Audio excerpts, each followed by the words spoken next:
동력, 글밭, 10월 11일 금요일, 용서는 안 된다.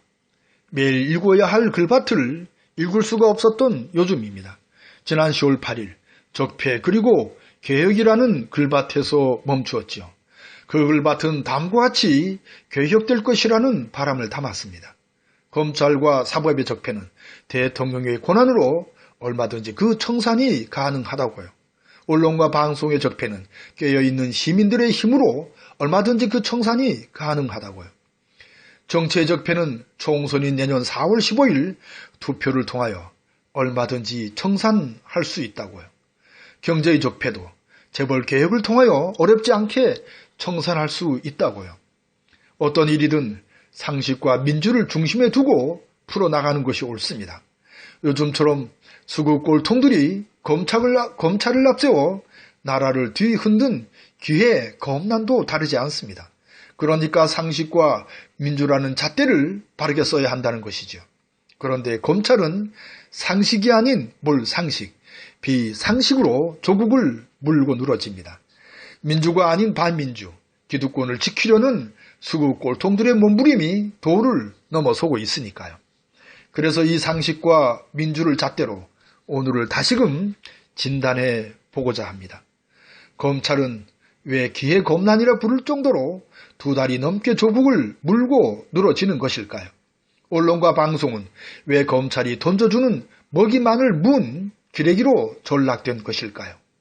자한당은 국회를 거부한 채 밖에서 조국 사퇴만을 외치는 수구 꼴통짓을 해대는 것일까요?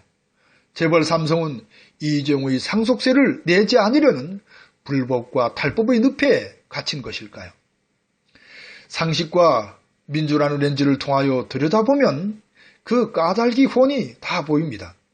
김학의를 성접대한 그 별장에서 윤석열도 여러 차례 성접대를 받았다는 보도가 터집니다. 그때 서울중앙지검장이던 윤석열이 이 진술을 덮었다고 한겨레가 밝혔네요.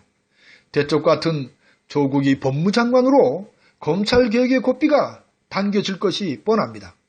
검찰은 자신들의 거짓을 덮기 위하여 이런 온갖 못된 짓거리를 서슴없이 해온 셈이지요.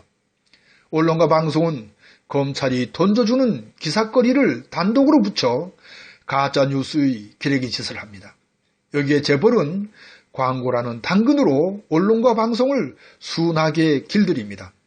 여기에 노란한 언론과 방송은 공정이라는 잣대를 던져버리고 사회를 온통 헝클어 놓습니다. 여기에 자한당은 개혁 입법을 거부하며 정광훈의 개독교와 결탁하여 조국 사퇴를 압박합니다.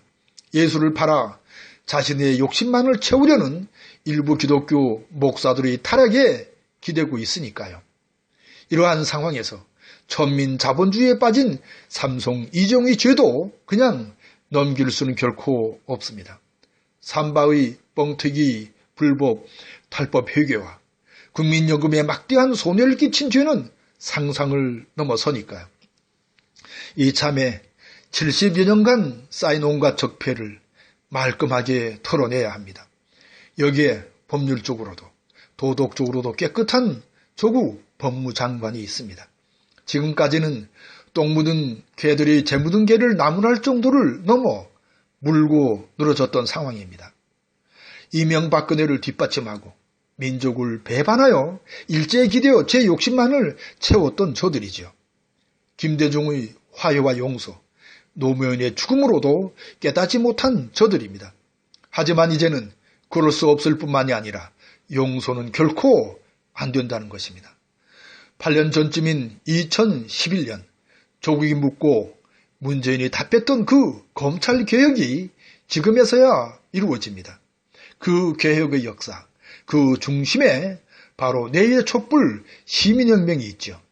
결코 용서는 안 된다며 결기를 다지는 촛불을 앞둔 금요일 새벽입니다. 오늘도 고맙습니다.